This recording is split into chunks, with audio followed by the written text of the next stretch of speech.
Hi all, ಇದು Monday morning. ಬೆಳಗ್ಗೆ ಟಿಫನ್ಗೆ ಎಲ್ಲ ರೆಡಿ ಮಾಡ್ಕೋತಾ ಇದ್ದೀನಿ. ಹಾಗೆ ಸ್ವಲ್ಪ ಟೀ ಮಾಡ್ಕೊಂಡು ಕುಡಿಯೋಣ ಅಂತ ಟೀ ಕೂಡ ರೆಡಿ ಮಾಡಿಕೊಂಡೆ. ಇವತ್ತು ಟಿಫನ್ಗೆ ನಾನಿಲ್ಲಿ ಇಡ್ಲಿ ಮತ್ತು ಟೊಮೆಟೊ ಚಟ್ನಿ ಮಾಡಿದ್ದೀನಿ. ನನಗೆ ಈ ಇಡ್ಲಿಗೆ ಟೊಮೆಟೊ ಚಟ್ನಿ ಕಾಂಬಿನೇಷನ್ ತುಂಬ ಇಷ್ಟ ಆಗುತ್ತೆ, ಅಷ್ಟು ಕೊಬ್ಬರಿ ಚಟ್ನಿ ಇಷ್ಟ ಆಗಲ್ಲ.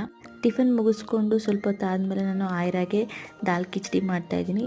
ಯಾವುದಾದ್ರೂ ಒಂದು ಸೊಪ್ಪು, ಒಂದು ತರಕಾರಿ ಮತ್ತು ಅಕ್ಕಿ ಬೇಳೆ, ಯಾವುದಾದ್ರೂ ಒಂದು ರೀತಿ ಬೇಳೆ ಹಾಕಿ ಸ್ವಲ್ಪ ಜೀರಿಗೆ ಮತ್ತು ನಾನು ಇಲ್ಲಿ ಬೆಳ್ಳುಳ್ಳಿನ ಯೂಸ್ ಮಾಡಿಕೊಂಡು ಅವಳಿಗೆ ದಾಲ್ ಕಿಚಡಿ ಮಾಡಿದೆ. ಅದಾದಮೇಲೆ ನಮಗೆ ಅನ್ನ ಸೊಪ್ಪಿನ ಸಾರು ಕೂಡ ಮಾಡಿದ್ದೆ ಮಧ್ಯಾಹ್ನ ಲಂಚ್ಗೆ. ಇದು ನನ್ನ ಸಿಂಪಲ್ ಲಂಚ್ ರೆಸಿಪಿ ಅಷ್ಟೇ. ಅದಾದಮೇಲೆ ನಾನು ಇಲ್ಲಿ ಆರ್ಗ್ಯಾನಿಕ್ ಶಾಪಿಂದ ವುಡ್ ಪ್ರೆಸ್ಡ್ ಸನ್ಫ್ಲವರ್ ಆಯಿಲ್ ಮತ್ತು ಕೊಕೊನಟ್ ಆಯಿಲ್, ಇತ್ತೀಚೆಗೆ ಒಂದು 60-70% ಇದೇ ಆಯಿಲ್ನ ಯೂಸ್ ಮಾಡ್ತಾ ಹೈಲಿ ರೆಕಮೆಂಡ್ ಮಾಡ್ತೀನಿ ವುಡ್ ಪ್ರೆಸ್ ಆಯಿಲ್ನ ಯೂಸ್ ಮಾಡಿ. ಅದಾದ ನಂತರ ಇಲ್ಲಿ ಡಿನ್ನರ್ಗೆ ನಾನು ರವಾ ದೋಸೆ ಮಾಡಿದ್ದೆ. ಇದಾಗಿತ್ತು ವ್ಲಾಗ್. ನಾನು ಮುಂದಿನ ವ್ಲಾಗಲ್ಲಿ